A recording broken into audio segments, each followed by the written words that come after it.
with Marcus Head. Hey everybody, welcome again to another episode of the Good Head Podcast Show. I'm your host, Marcus Head, and I have a special guest, somebody I considered is a great big brother to me in this. Even though I'm older than him, he's a big brother to me in this business because he taught me a lot. He taught me what the IMDb page was. I didn't even know what it was until I met him.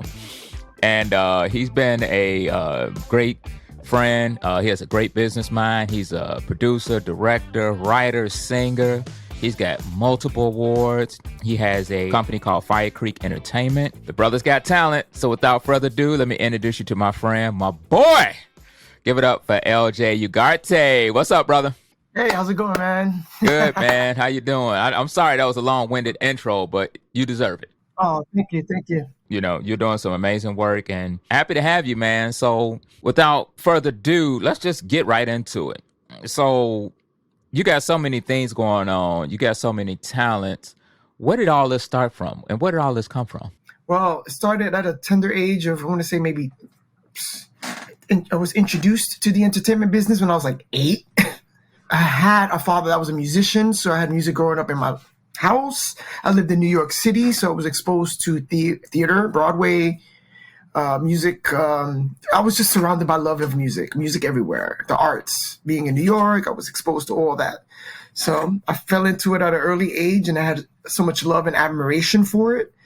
And it just kept fueling. And I'm here 30 plus years later and still active in the entertainment business. You look like you're about 36. And you say like 30 years like it's nothing. You got them good genes, boy. Woo, you got them good genes. So speaking of love for music, when did you discover that your love for music could be something that you can transform into a career? I have to say, when I started taking it serious as a singer and a songwriter is when I was in my late teens, when I really figured out that I can use my voice for more than just singing. That's when I realized that I could take it serious, because it's more than just having a good voice or a half-decent voice. It's more of something to say. And that's why I chose to wanting to be an artist, wanting to take it to a whole nother direction and to be able to express myself through music. That's when I started taking it. I want to say 22, maybe, late teens, early 20s. So tell us about your first experience you got on stage. Not a big stage, just stage, period. The first time, can you remember that? Yeah, it was in, the 1990. I took a trip to the Statue of Liberty with the family in New York City. And then for those of you who have never been to New York, who's never visited the Statue of Liberty, there's these spiral staircases that you have to wait in line just to go to the crown of New York. It's a long wait to get to the crown. So as I was waiting, I started singing, "Oh, beautiful falls man." I sing it out loud, started singing it out loud. And when I was done, I didn't realize that I was singing it so loud, and everybody that was waiting in the line started to applaud. And I was like, they're clapping. Why are they clapping? And my mother was like, well, you just put on a show. And that was my first memory of being, you could say, on a stage, even though I was on a spiral staircase. Started singing out loud, and that sound of applause was like, wow, they thought I was pretty good. Then maybe it's because I was just a little boy singing, and they were like, oh, that was like the first experience. That's dope.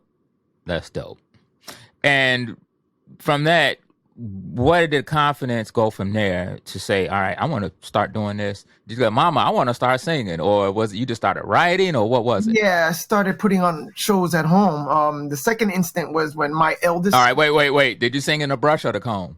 I sang with a spoon, my mom's cooking rice spoon. That was the big old spoon to rice and beans, my mom. Right, wow, okay. So but we all got to sing in something. Yeah, so I started singing, whoa,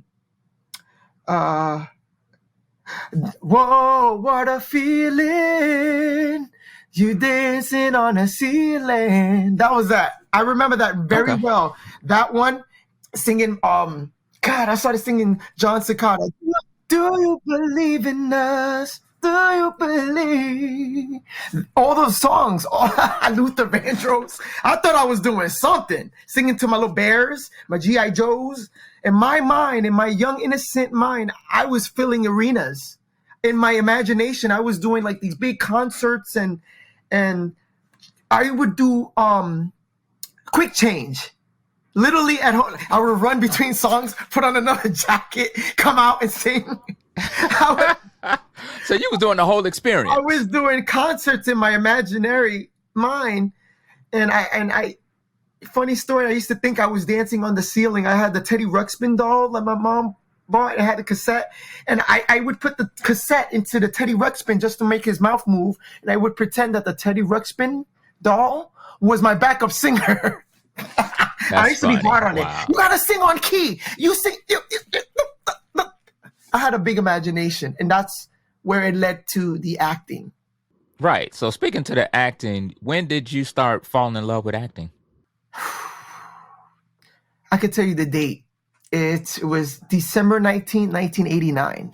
That was a pinnacle moment for me because my sister, my eldest sister, Martha, who was just a wonderful human being, introduced me to the world of theater. She was a big theatrical personality.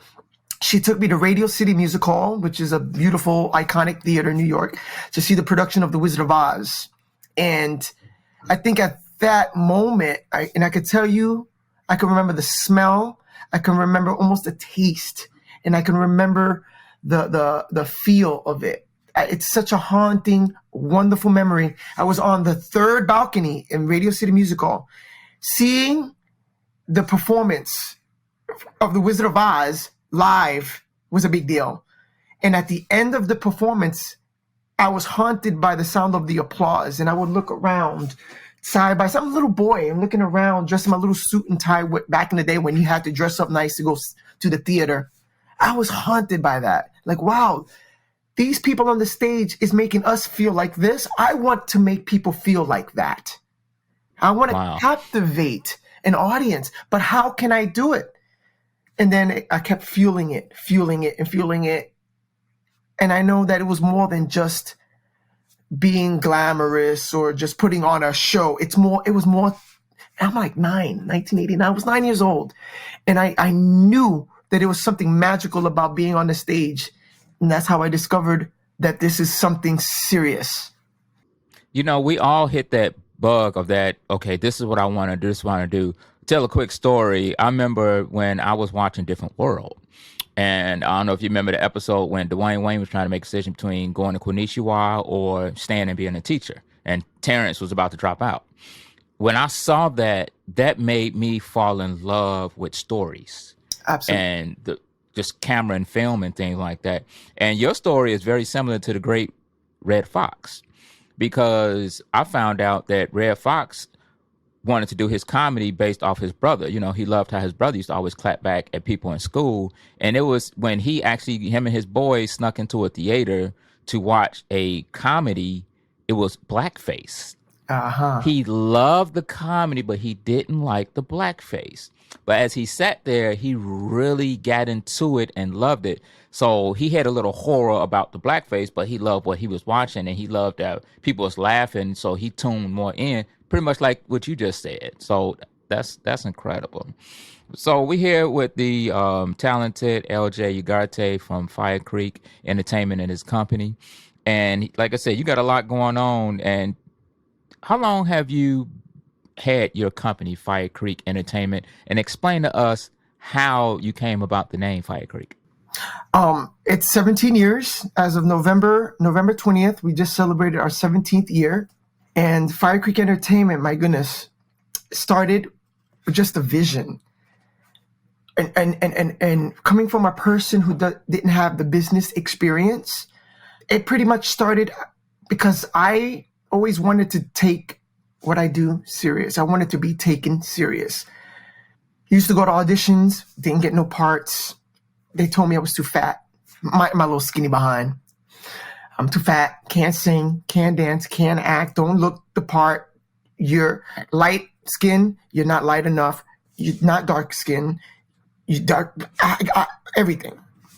So out of frustration, I said, you know what?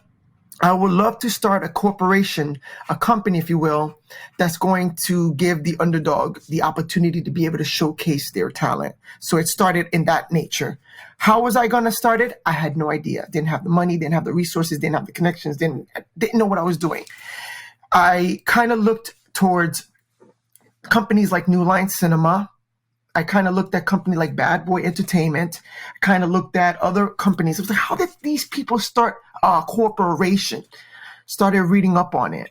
Started self-teaching myself. Learned how to incorporate a company. Learned how to save my money. Learned how to open up a business account. Long story short, I named it. Had a black beat-up suitcase. This suitcase means so much to me. I'll get to the moment. The only thing I had was the black suitcase, a beat up light that I bought from the thrift store, a makeup box from the dollar store, a slate, one of those movie slates. I have one up in my office here, from Universal Studios as a souvenir. It was a souvenir toy. I put that all in a suitcase. And I said, guess what? That's Firecreek Entertainment, a beat up suitcase. Finally booked an audition for an independent film 17 years ago. Was on my way to this audition with my suitcase in hopes that maybe they'll see my work. I didn't have work. I just had a dream. I took it to the audition. I didn't have a car back then. So I walked to the train station. We have a thing in South Florida called Tri-Rail. But I felt that the forces was trying to stop me from going to this audition. Everything that went wrong. As I was walking about 2 miles to make this train to go to Miami, my wheel got caught in the railroad tracks on 45th Street. And I was like, and it was about to rain too. It was everything dramatic happened. I was like, why is I was trying to lift. I don't know what, it was the forces trying to stop me. I yanked the suitcase, tripped and fell on the railroad tracks with my beat up suitcase, but I refused to let it go. I felt like the forces of the universe was trying to stop me, but I was determined to fight. I said a prayer in my head. I look, Lord, whatever this is, just please give me this chance. I'm begging you, Lord, just give me this chance. So I pulled the suitcase. I fell and scraped my knee, which today I still have the scar. Battle scars, huh? Okay. That scar. What happened? I made it to the train station, ripped jean, bloody knee, but I was fighting. I was like, no, I'm going to make this. I'm going to do it. Got on the train, wiped my face, wiped my tears, got down to Miami, and I landed the part. I was disheveled, wet. I said, I'm LJ Ugarte. With confidence, I'm LJ Ugarte. I'm here to read for this part. I was so determined. But guess what? I didn't let go of that suitcase. They probably was looking at me like, what the heck is he got, a bomb or something? I said, yeah, I got a bomb in here. It's going to be the bomb. So you wouldn't have done all that at your audition if that wouldn't have happened to you. So that was a vision from God to prepare you for that audition. It was. And at that moment, I learned a lesson: consistency, perseverance, never give up, and always remember to allow yes. Yes for change. Yes to fight. Yes to be able to make it. And guess what? 17 years later, I still have that suitcase. That's a wonderful story. Us as artists, comedians, performers, producers, writers, we tend to have a little ego sometimes. Sometimes when I feel like I did good today, I'm a little confident. As soon as I feel like I'm ahead of myself, that thriving scar starts to sting. You know what? That means come back down, take a deep breath, and remember to stay humble, remember to stay loyal, remember why you're in this business. And that's how Firecreek Entertainment originated. And the name came from my two loves. I love fireplaces. I love the romance of a fireplace. I love the warmth of a fireplace. But I also like the serene and the comfort of the sound of a creek with the water going. Is very meditating. So I wanted to combine my two loves and the variation of a fire and a creek. So I combined them together and I named it Firecreek Entertainment. Once I figured out the business side and once I educated myself on how to get a company going, I incorporated it. Thank God the Firecreek Entertainment was available. Took up ownership. Voila. There you go. Not only is a Firecreek Entertainment my very own, but it's a licensed and it's trademarked. Excellent. Excellent. I wish I could I wanted head films, and that was not available, of course. So I had to do M head films. But that's a great story. I really enjoyed that story. And it just, it makes you just get goosebumps when you're telling me that story of how, you wanted it and how 17 years ago, that fire and that passion, how has it stayed with you after all these years? For starters, is that magic little scar that I have on my knee that keeps me so humbled, because that I call it, it's like my Harry Potter scar, but it's on my knee. So it just keeps me hungry. There's so many wonderful stories. I know you and I shared so many great stories, so many things to be told. And that's the point of why I started Firecreek Entertainment, was to tell great stories and to give underdogs like myself. I'm still consider myself the underdog, to be able to give guys like myself opportunities to do independent films and watch it grow. Plant the seed, make it grow. And that's why the company keeps going. I would definitely give you your props as far as just being a teacher and being a mentor and just passionate to give back, because you have really transcended my way of thinking in the business world. And I'm going to share a quick story. I remember the first time I met you, I was trying to figure out people I wanted to do for my show, for my movie. Right. And I was going through videos and everything else, and I saw a video with you, and it was the one when you got fired and you was in that chair and they rolled you out of the chair. I forgot the name of that project, and I was like, this dude is funny. And I, put that together. And then, since we both live in Florida, we met. Yes, right. I remember I drove an hour and a half to at Dunkin' Donuts, and we just sat down and we talked for a couple of hours just about just so many things of what I wanted to do, what you wanted to do. And I was telling you about my film Can't Get Right. Right. And what I really appreciate with you is you gave me like all the documents of intent letters, this. I mean, you really taught me about just the business. You taught me the business of producing. I have to give you that. You taught me the business of producing. And, I just went and I said, you know what? I appreciate everything. Appreciate the love. And I'm going to put you on this project, which I did. And we had you had your cameo appearance and you're singing on there. Oh, yeah. And we got multiple other projects coming up. But I just want to thank you and give you your flowers, because you took somebody like me who, I knew I was going to make it. I knew I was going to do it. But you gave me that extra sauce that made it even better. You know what I mean? I'm a visionary. I know what I'm doing. I know how to do it. I'm driven. But you taught me things that was needed to make the project, because, it's a lot of people that, and I'm going to get out my soapbox. This is about you, not me. But I just want to say this because of what you did. And you still to this day, we just talked a couple of days about something, and, you was like, oh, I got this. I'll send you this. I'll send you that. You always sending shit. You always sending stuff, and I appreciate that. It's like the stuff they don't teach you. They don't really teach you that in Hollywood. The stuff that I've learned in the business, they don't teach you in no acting classes. They will never teach you that. I learned it in the street. I had to put myself in the business world to learn. I got the shit kicked out of me in Hollywood. A lot of these young up and coming actors who probably just started acting during COVID because they were bored. I said, yes, you can book as many little gigs as you want. You can get 20, 30 gigs and you think you've made it, but you have never got the shit kicked out of you in Hollywood, the real Hollywood. I literally was almost homeless living in Los Angeles trying to become an actor. And that's why I said the reason why I went to Hollywood in the first place was to learn the craft. I wanted to get the shit kicked out of me. I wanted to learn the old school way of the craft.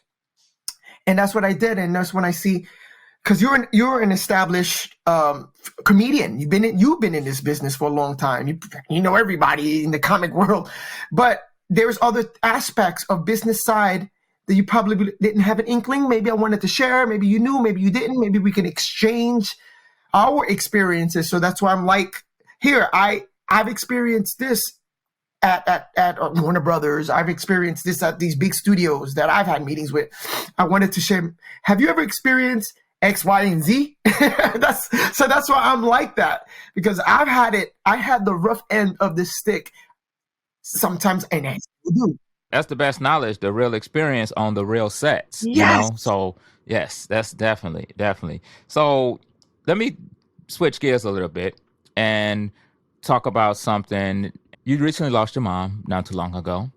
And, I don't know what that's like. And, I lost my grandmother, and I can't even imagine what it's like losing a mother.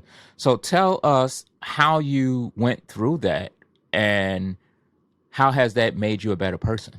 Losing my mom was, of course, it was extremely sad. I was my mother's primary caretaker. I took care of her. I did everything that a good son is supposed to do when a mom is ill. Even before that, I was pretty much her caretaker.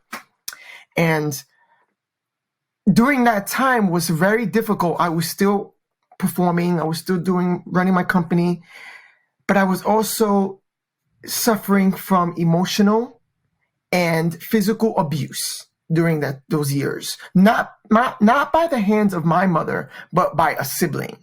So I had to encounter verbal abuse. I had to counter being slandered and maligned and bullied and just constant attacks while still trying to take care of my ailing mother, still trying to uphold the LJ Ugarte image, still trying to be that guy.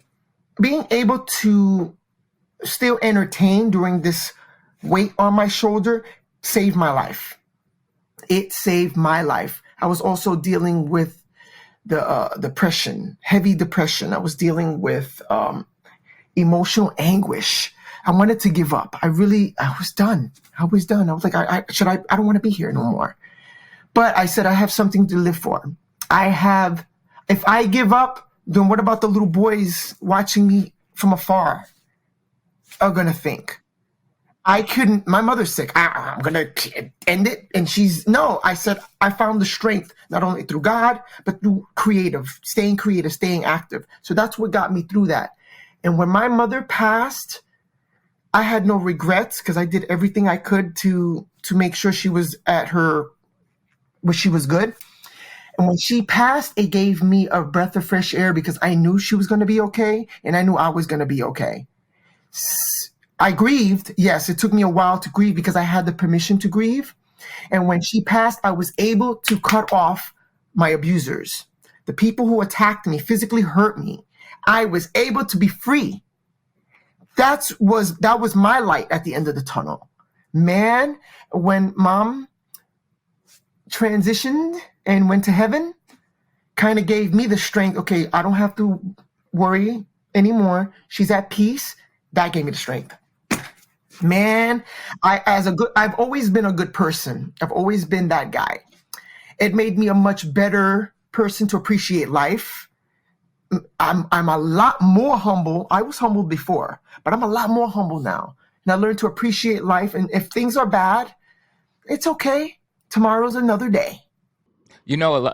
So far, just talking to you, the things that have been going on in your life that's tragic have really made you stronger and more of a complete person from what I'm getting. It did. And that's amazing. And that's not just, I definitely agree with you. I didn't know your mom, but, I definitely, understand. And tell me about your special friend in your life who was there for you and who has been supportive. Share that story. I'm happily married.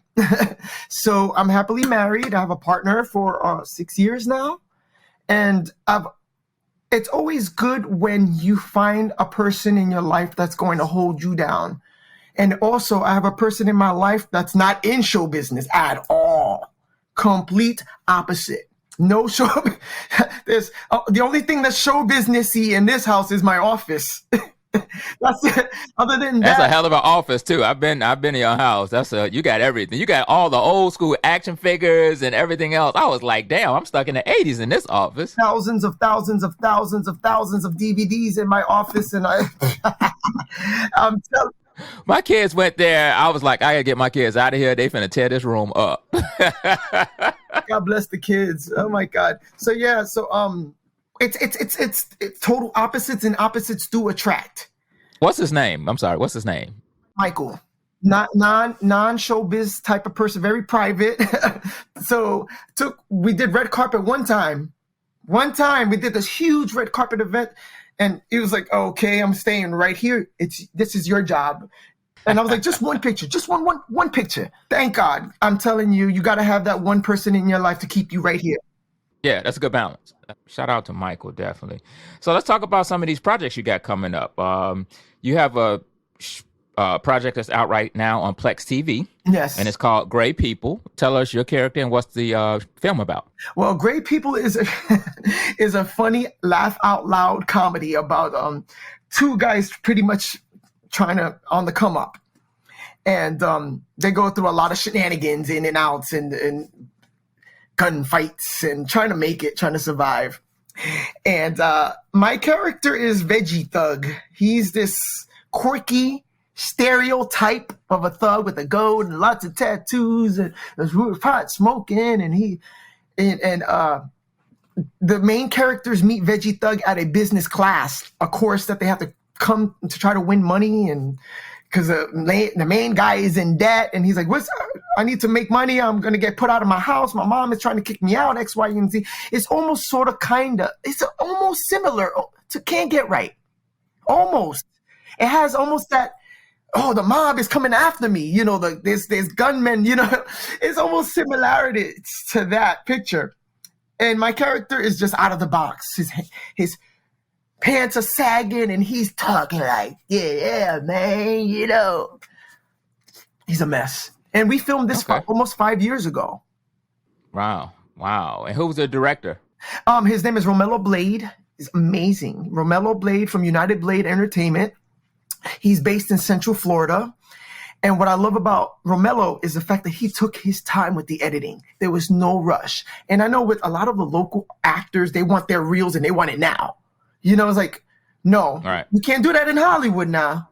Right. Okay. The production company took his time with the editing, the CGI, the color coding. When I tell you, I love the fact that he took his time with the editing. He did not rush it. And when it was ready to be presented to the world, it was presented, and it was just released last week officially. Excellent. So definitely check that out. Gray People on Plex TV. And you have another project coming up, and that's going to be on Tubi and Amazon. Yes. And it's called Homicidal Coutorium. Yes. Tell us about that. Homicidal Coutorium is a horror picture. It's about the supernatural. It's about the Ouija board, the world of the Ouija board, and it's a bit creepy. My character is Sean. Sean is a bit of a mystical character.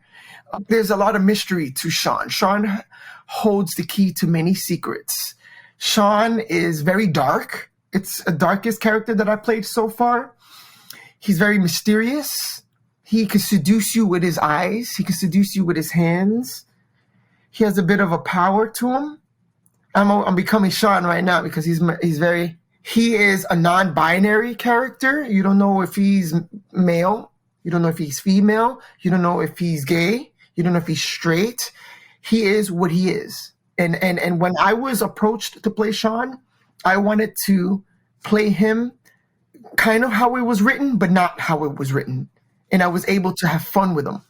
He's pretty fun. I like the fact that he dresses up in an unworldly ensemble. Right. Like, is he from this world, or he just likes to dress like that for kicks? No, you have to see the picture. You have to see it to understand them a little bit. Definitely. And then last but not least, we got another project coming out that we collaborate on, and I directed, called Can't Get Right. Tell everybody about your character in the film, Dan, as Danny Boy. I like Danny Boy because Danny Boy is a very quirky, shy, quirky, a little bit kind of like the outcast. But when he gets up there, he starts off, Danny Boy has to find his confidence within. He gets up there. I got a great story about that day of filming. He found his confidence. All of a sudden, once he get up on that stage, you can't tell him nothing. You can't tell him nothing. He's like, in his mind, he thought he doing something. That was fun. All right, and that was a church scene where he was in the choir, and then I gave you a solo to sing. Even though you forgot the words of my damn song, I was so mad at you that day. Oh, I was like, really? It is not easy working with legendary comedians in the audience, watching you live. and they improv. You had to tell them, okay, everybody on the set, please stop improvising, because LJ needs to get his freaking song right. And I mean, that's when you shine. That's when you shine, is when everybody looking at you. It was Jesse Lewis, who's just a mess.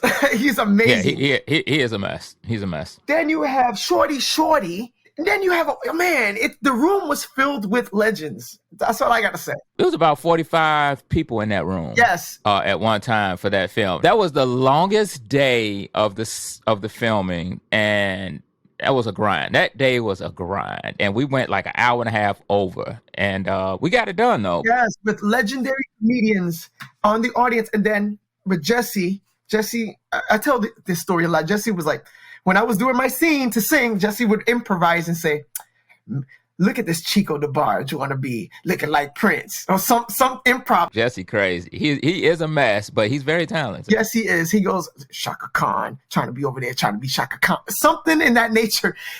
I would get there with the mic, sing my song, and I would glare at him, and he'd be in the background going, in character, and I couldn't laugh. I had to laugh. He was, okay, everybody, cut. We got to do it again. Get back to one. I was on that. Yeah, that was a long day. That was like the director's, oh my God, dream and nightmare all in the same time. But we got it done. It was a great day. Yeah, that was a long day. The food orders came in, everybody was grabbing food. I had to step in and get everybody's food right. I was doing everything that day. So I was like, It was great working on that movie. It really was. I met some great comedians. Good. And you actually met one of your not childhood idols, but one of your idols, Tim Murray. I sure did. And became good friends with him, and we spoke, and he's like, oh, you remind me of my nephew, and you got his personality, and we bonded, and I would just, look at him, and he's a tiny guy. I'm looking at him like, dude, you used to crack us up, like Def Comedy Jam. I remember all those shows he would appear, Apollo. Mm-hmm. Yeah, he been on a lot of stuff. I just talked to him last week actually, and he's still doing his thing and everything else. So yeah, we had a ball, man. We had a ball. So what's next for you now that you got the movie shot and everything else? So what's it next for you? Is it music? Is it acting? Is it producing? Where you at right now? I have several projects in development right now. I have another horror picture that's being written right now. I'm waiting on the first draft of the script. It's a feature film that's going to be shot in Tampa. It's called Love Lockdown. That's the working title. It's about a reality show. Once you go in, you're never going to go out. It's one of those looking for love type of shows, kind of like. Gotcha. And that's still early on in development. I'm waiting on the approval. And also I got actor approval, which is the best thing, especially in Florida. I'm very particular on casting when it comes to actors in Florida, because I don't like to cast actors who are overexposed, meaning that you see them in almost everything. That kind of is an annoying tactic. I gotta cast actors who are about the quality, not the quantity. If you're about quantity, collecting, being in everything just for the sake of being in it, I have to put you on the not considered list. I also have a project that I have to really fulfill, which is the Deadly Inferno. Definitely. I have to really dig in deep because that's a costly film. Right. And I'm expanding the company more. I have a lot of things in development to grow the company. And our goal is to also build our own studio in the West Palm Beach area. That's something that I have to look deep within. I have a memoir that I'm working on right now. Of course, my life story, bio, if you will. That and music. I'm working on a dance project right now. I'm getting back into my dance roots. Excellent. So that's good, man. So you got your plate full. So before we get you out of here, I like to play a little game called Get to Know the Guest. So I'm going to ask you a couple of questions, and you just give me some one-word answers, and then explain yourself. So first question, what's your favorite cereal? It's Wheaties. Wheaties. Okay, why Wheaties? I like the way when you let the Wheaties sit in milk, it almost becomes oatmeal. Okay. You being a musician and an artist, you're going to love this question. Prince or Michael Jackson? Oh, man. You got to pick one. I chose Michael yesterday, so I'm going to have to go with Prince. And why? I actually had the opportunity to see him in person when I did the Super Bowl halftime show a couple of years ago. I was in the audience. Not the audience. Wow. I participated in the Super Bowl halftime show. Right. How they got the people right next to the stage and everything. Yeah, and they gave us the lights, and I was there when it was raining, that legendary performance. I was Yeah, there I on remember the that. field, and I got a beautiful certificate, which I have. God, I have it framed somewhere. You got all type of stuff. You are the hoarder of stuff. Yes. Right. Yes. Wow. So Prince. Okay, that's dope. That's a dope to say that you was part of a Prince production. So, if you were stuck on an island, you can't get off the island, and you can only keep three things. What would be the three things that you can't live without that you have to have on the island? Gosh, I gotta have my laptop. I gotta have my cell phone, and I gotta have a large supply of Reese's peanut butter cups. What you gonna eat, boy? You didn't say no seeds. You didn't say no water. You didn't say no company, no Bible. You said some Reese's Pieces, your laptop, and your phone. What the hell you need your phone for if you ain't even got no damn signal? You didn't even ask for no signal. I'll get it somehow. Oh man. My goodness. What advice would you give to your younger self now, all the knowledge you have, to somebody like you that was just starting out? Perseverance. Perseverance and consistency, which I've always abide by. You got to make sure that you stay in the straight and narrow, because if your train gets derailed, it's hard to pick up a train and put it back on the track. So stay on the straight and narrow. And I wouldn't go back in the past. I wouldn't change anything. The heartaches and the beatings and the verbal abuses and all that stuff was meant for something. I wouldn't want to go back and change anything. I don't want to alter the past, because if I altered the past, it would affect my future. So I'd rather stay where I'm at now. Okay. And my last question is, what is the dream role for you to be in the film, and who would you love to be the co-star with you? I would love to do, and I speak it to existence, is something that I'm really, really working hard right now. I would like to do an action film, more like something a little serious. I would like to do maybe an action Marvel type picture. And I would love to work with Angela Bassett. Definitely an actor with so much strength, and Viola Davis, these two women. I would love to work with them together, because I feel they will battle each other at, as actors, and then meet right in the middle. If you up against two strong forces, you can't be the weak link. You can't be like this. You got to step it up. You know what I'm saying? You know what? Every time I ask that question, or I ask who's your favorite actors or actress, those are the two names that come up. Not just man or woman, but those are just Angela Bassett and Viola Davis. Those are the two people that keep coming up. Wow, that's crazy. The creme of the acting, like, really, you gotta become it. Because I say acting is becoming. Acting is not mimicking. If you are a mimic, you are not an actor. And as an actor, I know my weaknesses and I know my strengths. And I know if I'm having difficulty in that, I'm going to develop it. I'm going to craft it the best way I can. The last question I have for you, and this is something I was going to ask you earlier, I forgot to ask, but what is your perception about the violence that's going on in the world right now? The brutal, the just hate, the racism, the cops beating up on black men, and now we got black cops beating on black men. So what is your outtake on that?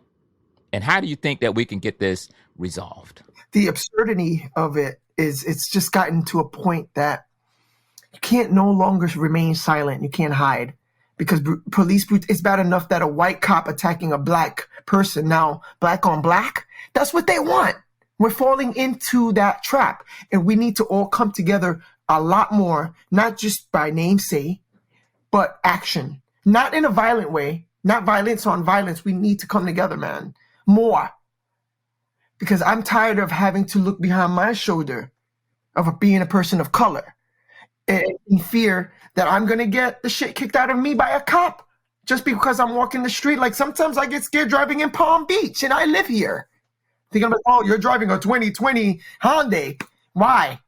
I work for a living. I've been working for a living since I was 10 years old. You're not going to tell me I can't drive a 2020, 2021 vehicle. You know what I mean? We gotta do better. We gotta come together as a unity, and we have to look out for each other as a community. We can't beat up on each other. We can't do that anymore. We can't hate on each other. And that goes for all races. We all gotta come together as human beings. Logically, think smart. We're gonna beat up on each other, then we might as well all purge each other. If that's what you want to do, just purge each other and get it over with. You know what I'm saying? Let's all come together. And it pisses me off and it makes me mad.